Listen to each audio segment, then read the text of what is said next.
आवाज जो दब गई है, खबर जो छुप गई है। कोयलांचल की हर खबर पे तेज नजर, कोयलांचल लाइव पे। नमस्कार, आप देख रहे हैं कोयलांचल लाइव। मैं आपके साथ अक्षय प्रकाश। आस्था का महापर्व छठ को लेकर सरकार के द्वारा दिए गए फैसले से नाराज विधायक राज सिन्हा ने कहा, ये हिंदुओं के लिए तुगलकी फरमान। सरकार का यह जो निर्णय आज आया है, यह बिल्कुल तुगलकी फरमान है, यह अव्यवहारिक है, जन भावना के विरोध में है। और खास करके मैं तो कहूंगा कि झारखंड सरकार अपने आप को धर्मनिरपेक्ष बताने के चक्कर में हिंदू विरोधी निर्णय ले रही है और अपने आप को ये सारे जो हमारे जो मान्यताएं हैं, जो धार्मिक मान्यताएं हिंदुओं का, और ये छठ पर्व नहीं, छठ महापर्व है, और इसके विरोध में आप दुर्गा पूजा करने दिए, काली पूजा करने दिए। दुर्गा पूजा में आपने नियम लगाया कि 3 फीट की मूर्ति होगी, छोटा पंडाल होगा, सोशल डिस्टेंसिंग का पालन होगा। उसी प्रकार इसमें भी कर देते। अभी 10-15 दिन पहले चुनाव खत्म हुआ, बैरमो दुमका में आपकी रैलियां हुई, रैलियों में हजारों हजार की संख्या में लोग आए। उस समय कोरोना का डर नहीं था, और ये हिंदुओं के महापर्व के लिए आपको कोरोना का डर आ गया। यह जन विरोधी सरकार है, और इसलिए मैंने तो आज माननीय मुख्यमंत्री जी को एक पत्र भी लिखा है और उसमें आग्रह किया है कि इस प्रकार के यह अपने आप को धर्मनिरपेक्ष बताने के लिए ऐसे निर्णय से परहेज कीजिए। जो भी आपके सलाहकार हैं वो आपको गलत सलाह दे रहे हैं, और जल्द से जल्द आप कर दीजिए कि हाँ भाई, सोशल डिस्टेंसिंग पालन करके आप ये पर्व कीजिए। आपको और यह निर्णय लेना ही था तब 15-20 वर्ष पहले लिए रहते। अब आज से कल से छठ पर्व का प्रक्रिया शुरू हो जाएगा, और उस समय आप कह रहे हैं तो लोग के पास कोई वैकल्पिक रास्ता भी नहीं है। और लोग आप बात कर रहे हैं कि लोग आपके नियम, आपके बताए हुए जो आपने जो आदेश पारित किया है, लोग उसका विरोध कर रहा है, और विरोध करेंगे, नहीं करने दीजिएगा तो विद्रोह हो जाएगा।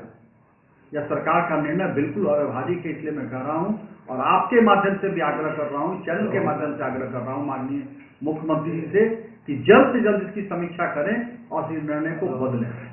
लेकिन सत्ता पक्ष के जो नेता हैं, चाहे उससे संबंधित पदाधिकारी, कहते हैं कि ये केंद्र के गाइडलाइन को स्टेट फॉलो कर रहा है। चुनाव के समय नहीं गाइडलाइन था, चुनाव के रैली के समय केंद्र का गाइडलाइन नहीं था। दुर्गा पूजा में छोटा छोटा पंडाल बना के छोटा मूर्ति करने उस समय नहीं था। ये ऐसे लोग जो हिंदुओं के भावना के विरोध में, धार्मिक भावनाओं पर चोट पहुंचाने का कर रहे हैं, उनको सबक सिखा देंगे। ये सारे लोग सबक सीख जाएंगे, और इसलिए अविलंब यह निर्णय को बदलने की, माने कहा जाए कि हेमंत हिटलर शाही का प्रयोग कर रहे हैं। बिल्कुल, हिटलर शाही से भी बढ़ के है। अगर नहीं मानते हैं और इस प्रकार से छठ पर्व को कोई कुचलने का प्रयास करेगा तो जनता उसको कुचल देगी। धन्यवाद सर। लोक आस्था का महापर्व छठ पूजा को लेकर राज्य सरकार द्वारा जारी किए गए फरमान से विपक्ष को बैठे बिठाए मुद्दा मिल गया है। लोक आस्था का महापर्व छठ को लेकर मात्र बचे 2-3 दिन, और इस बीच जहां लोग छठ पर्व को लेकर अपने घरों में तैयारी सूर्य को अर्घ्य देने को कर रहे हैं, इस बीच सरकार ने ऐसे तुगलकी फरमान जारी किए कि कोई भी इस आस्था से जुड़े लोग के मन छोटा हो ही जाएगा। बीजेपी ने सरकार के इस फरमान को तुगलकी फरमान बताया है। भाजपा के विधायक राज सिन्हा ने यहां तक कह दिया कि दुमका और बेरमो के उपचुनाव के दौरान सरकार ने कोई गाइडलाइन जारी नहीं किया। यही नहीं, चुनाव प्रचार के दौरान जमकर सोशल डिस्टेंसिंग की धज्जियां भी खूब उड़ाई गई। इस दौरान झारखंड में कोरोना वायरस का खतरा सरकार को नहीं दिखा।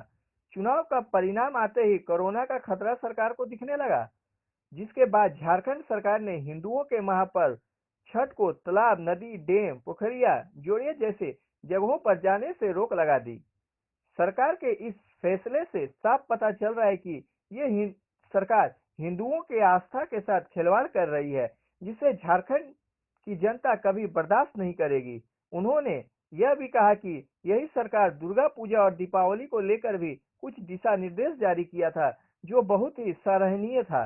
इस तरह सरकार को इस महापर्व पर भी कुछ गाइडलाइन के साथ दिशा निर्देश जारी करनी चाहिए थी, लेकिन हिंदुओं के इस आस्था का महापर्व छठ पर झारखंड सरकार ने ये तुगलकी फरमान जारी कर दिया, जो सरासर गलत है।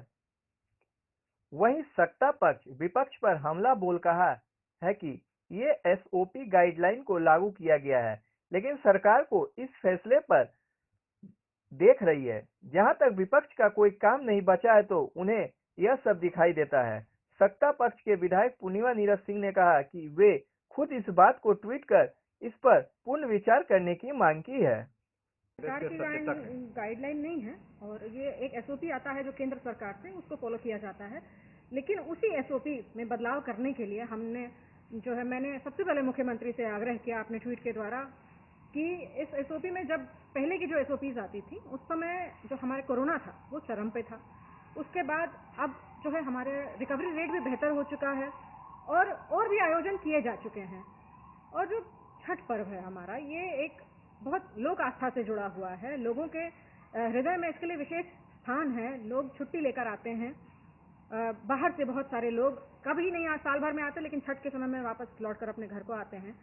और इनमें जो है उसी एसओपी को वैसे ही जारी कर देने से लोगों को बहुत दिक्कत होगी, खास करके क्योंकि लोग बाहर जाते हैं, तालाब में जाते हैं, नदी में जाते हैं।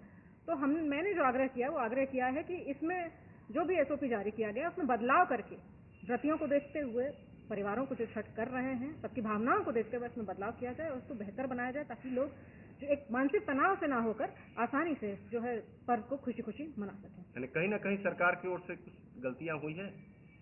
गलती नहीं बोलेंगे, देखिए गलती क्या, हमारी सरकार तो हर वक्त सुधार लेती है, ना जिद करती है ना कुछ करती है। मैं तो इसे गलती नहीं मानती। तो इतना बड़ा पर्व है, आप ही बोल रहे हैं कि बहुत बड़ा पर्व होता है, लोक आस्था का पर्व है, और ऐसी स्थिति में डायरेक्ट दो चार दिन ही बचे हुए हैं और अचानक इस तरह के फरमान, आपका जो विपक्ष के नेता हुए तो कहते हैं कि तुगलकी फरमान है।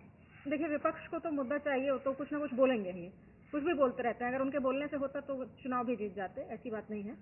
लेकिन अभी क्या है कि अगर कोई ऐसी समस्या है, मैं सचेतक हूँ और भी विधायक हैं, हमारे पक्ष के कितने विधायकों ने हमारे माननीय मुख्यमंत्री तक ये बात पहुंचाने का प्रयास किया है कि देखिए सिर्फ और सिर्फ एसओपी कॉपी करने से नहीं होगा, हमें अपने नियम जो है, जैसा कि और बिहार सरकार ने किया है, तो हम उसमें बदलाव कर सकते हैं। बदलाव करने के बाद जो है, क्योंकि हमारा रिकवरी रेट अच्छा है, हमें डरने की जरूरत नहीं है और लोग सावधानी बरतें, लोगों से आग्रह है। मैं क्या कि आपके यहाँ दो चुनाव हुआ, दुमका और बेरमो, उस समय तो कोई इस तरह के आया नहीं है कि भाई उस समय कोरोना है, लोग बच के चले। नहीं, देखिए दिशा निर्देश लाखों लाख के भीड़ रहे, माने चाहे ना माने, लाखों लाख भीड़ रहे जनसभा में, मुख्यमंत्री की जनसभा में, तो वहाँ तो कोरोना नहीं दिखाई दिया। नहीं, देखिए दिशा निर्देश सदैव आया है, दिशा निर्देश सदैव आया है, सदैव आया है। देखिए जबरदस्ती मत बुलवाइए मुझसे, दिशा निर्देश हमेशा आता है, लेकिन अगर यहाँ दिशा निर्देश बदलने लायक है और हम पक्ष में रहकर, कम से कम हमारे मुख्यमंत्री ऐसी तो हैं और हमें की अभिव्यक्ति की आजादी दी है, कोई फरमान हमारे ऊपर तो जारी नहीं किया। और मैं जनप्रतिनिधि हूँ, सबकी भावनाओं का जो है कद्र करना वही मेरा कार्य है। तो मैंने सबकी बात जो है हमारे माननीय मुख्यमंत्री तक पहुँचा दी है और निश्चित तौर पर इसमें जो है वो इसको जो है इस जो एसओपी है उसको बदलेंगे और सब लोग हंसी खुशी इस पर्व को मनाएंगे। खैर, सरकार से जिस तरह से कोरोना का हवाला देकर हिंदुओं के महापर्व छठ में छठ व्रतियों को छठ घाट से दूर रहने का फरमान कहीं से उचित नहीं, बल्कि राजनीति की बू आस्था पर दिख रही है। कोयलांचल लाइव के लिए अक्षय प्रकाश की रिपोर्ट।